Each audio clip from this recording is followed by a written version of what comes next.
Alors déjà, je vous dis bonjour. Bon, une petite vidéo, rare, mais bon, ce ça correspond juste à l'envie de parler dans le moment et puis de aussi peut-être de me rassurer par rapport à cette période, très sombre, en fait, qui est très inquiétante. D'ailleurs, j'avais relu le bouquin 1984 de George Orwell et je me dis, à quel point on est quand même proche de cet univers effrayant et dystopique, alors qu'avant on se disait c'est de la pure science-fiction et en fait on s'en rapproche énormément et on découvre peu à peu des choses qu'on pouvait penser comme étant juste des racontars ou de la, de l'ordre de, enfin de la d'un narratif un peu imaginaire, mais en fait, on se rend compte que tout ce que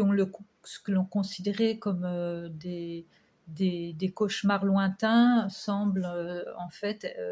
se matérialiser sous nos yeux et voilà, et c'est vrai que c'est très inquiétant. Alors, pendant ces périodes très, comme ça, très dystopiques, des fois, je regarde des films et en fait, hier, j'ai regardé par hasard un film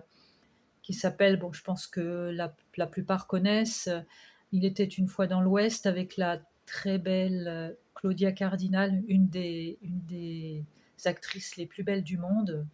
Et je me disais, et je repensais aussi à tous ces acteurs qui sont nés soit en Afrique du Nord, soit au Moyen-Orient, qui ont fait la joie du cinéma ou du milieu artistique. Je pensais à Omar Sharif, je pensais à tous ces acteurs comme Claudia Cardinal, née en Tunisie, Omar Sharif en Égypte, et qui sont des acteurs de renommée interne, qui étaient des acteurs de renommée internationale, et malgré tout, qui étaient des acteurs très proches de nous humainement, qui diffusait cette chaleur humaine due à cette naissance ensoleillée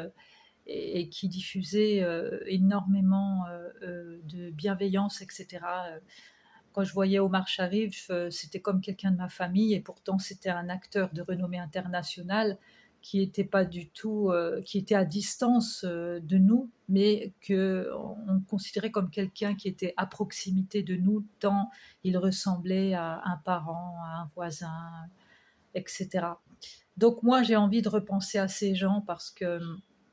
ces gens étaient encore correspondaient à une certaine idée de l'humanité, de la joie de vivre, de la chaleur humaine, même des fois de la tristesse, parce que la joie de vivre va avec la tristesse. Souvent, les gens dont il émane de la joie, il y a une tristesse à l'intérieur, comme Omar Sharif, dont on sait comment il est parti et que c'était un être profondément tourmenté. Mais j'ai envie justement de me raccrocher à ces personnages qui correspondent à une certaine idée de l'humanité et d'un monde ancien qui est en train de s'étioler aujourd'hui, parce que je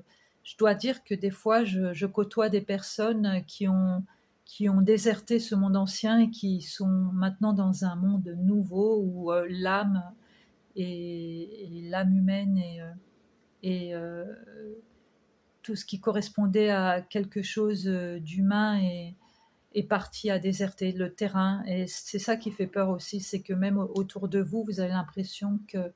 vous côtoyez des gens d'une autre nature, comme s'il y avait eu une espèce de mutation. Euh, pour les quelques personnes qui veulent s'accrocher au monde de l'humanité, tant que nous avons de la mémoire pour se raccrocher aux belles choses et tant que nous avons en nous de l'humanité et une capacité de nous émouvoir et de nous indigner pour ce qui nous paraît de l'ordre vraiment de l'inadmissible, raccrochons-nous à cela et c'est notre manière de résister. Tant que nous avons de la mémoire, nous pouvons encore vivre.